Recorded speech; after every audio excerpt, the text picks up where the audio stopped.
And we're going to have rice, short grain brown rice, and we're going to have a special dish which is actually medicinal for the spleen and the kidneys, because we're still in the kidney season. I won't finish until March the 21st. And then we're going to have collard greens, and then... What is that special? What's that special dish? It's a Aduki bean kombu and squash. And we have to get that started right now because it's going to take 2 hours to cook. Okay, so what you do first, essentially what you do, so I show you this, is the kombu, you soak the kombu and you layer it on the bottom of the pan. So it covers the bottom of the pan. This is a kombu Aduki bean squash dish. How long did you soak it? Just so it, you know, gets easy to handle, about 10-15 minutes. Have you cut it in? No, I haven't cut it at all. Oh, I see. Just strips layered down on the bottom like that. Then you take your you cut your squash. Now you can use any squash for this. And this we're using butternut, I guess. Now the thing is with squash, don't peel it. Okay? No, don't. And why is that?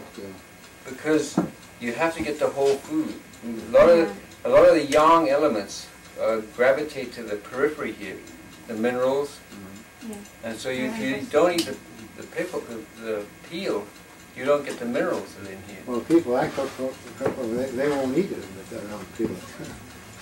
You could throw the peel in a soup, though. Yeah, that's what I did. Yeah. Okay, so there's 2 of them. There's 2 medium-sized. There's 4 strips of kombu, and there's 2 medium-sized butternut squashes. And you could use Hokkaido, you could use acorn squash, and you can use, what's the other one? Buttercup. There's only one squash that you would peel, and that's the one that's like got a skin on it that's this thick, very thick, hard skin. Is that Hubbard squash? Hubbard, I think. Oh, yeah. It's like all that gnarly Oh, yeah. thing that's got. You wouldn't. That's too hard. You can't even. Sometimes you can't even cut it. It's so hard. Is that water you put in there? Yeah, there's water. Now these are the Aduki beans.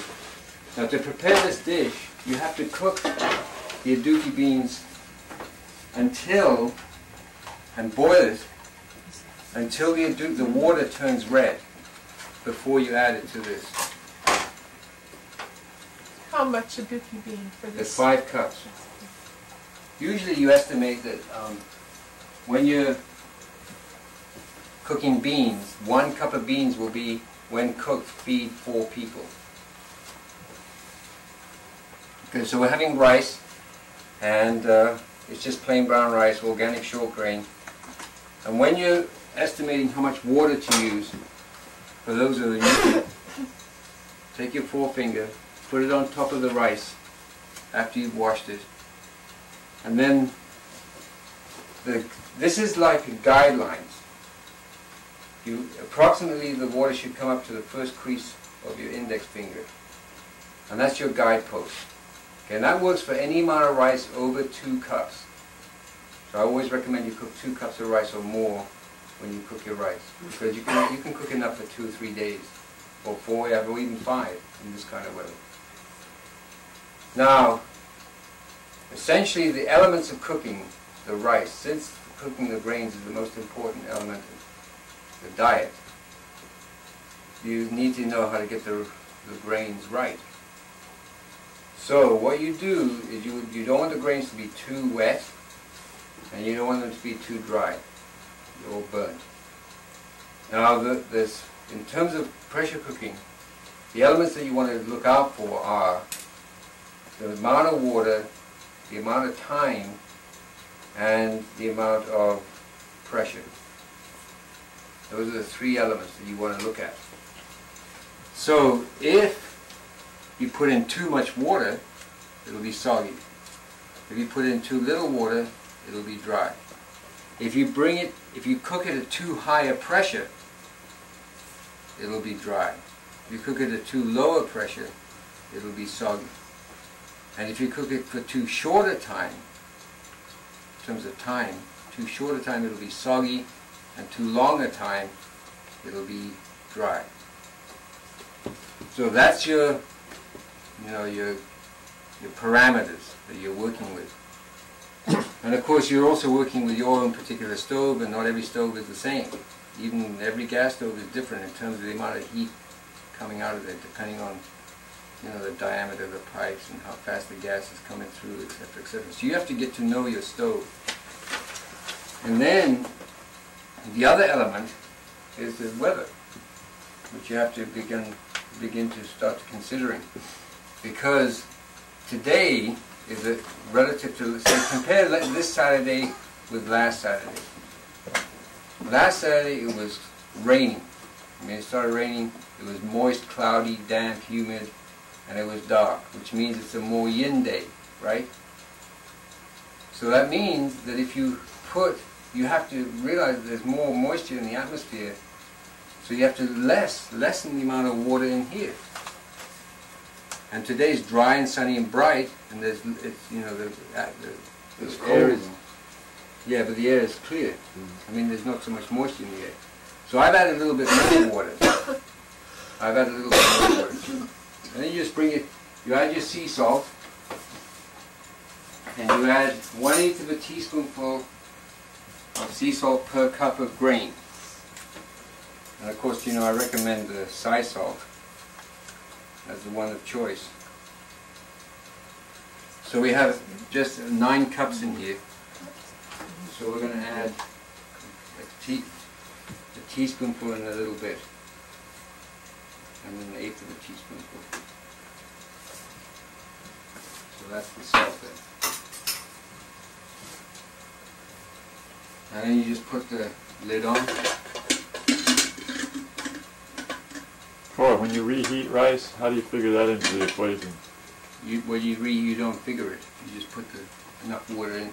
What I usually do is just put a little bit of water in the bottom and just bring it to a boil and steam it for a few minutes. Can you reheat ice?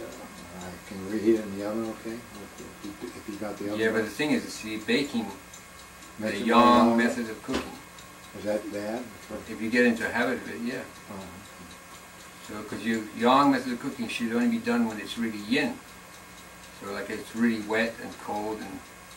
When I got up this morning, it was cold, and so I was thinking, is this going to be a yin day? No, because you have to look at the other factors. And besides, it's cold this morning, but it's not going to be cold at 2 o'clock this afternoon. It was a plant. And the root of the body is the head, because we are rooted in heaven. And the thorax is the leaf, the stem and leafy part of the plant. And the digestive is the fruit. The digestive metabolic system is the fruit of the body. So the analogy is that if we eat root vegetables, and vegetables or plants that have strong root forces in them, they're beneficial for the brain and nervous tissue function. And of course the brain actually extends itself all the way through. In terms of the nervous connection, it extends throughout the whole body. So you have a brain in your thumb, because when you touch it, you've touched your thumb. And of course that's beneficial for thinking. And we have a dearth of clear thinking going on in the modern world. Well, it also be for the nervous system. Right, anything, autonomic nervous system. Then, in terms of the leafy part of the plant, that's the heart, lung, and circulatory functions of the body. And what we have to say about the heart, lung, circulatory functions of the body, the blood circulation, is if you were to identify the one aspect of the body that is fundamentally responsible for the healing, it is the heart, lung, and circulation of the blood. Because the blood is the major mediating organ of all the organ and tissue functions. Sure. And if it doesn't circulate properly and it's full of toxins and so forth, then you can't heal. It's not possible. So that means that the leafy greens are critical.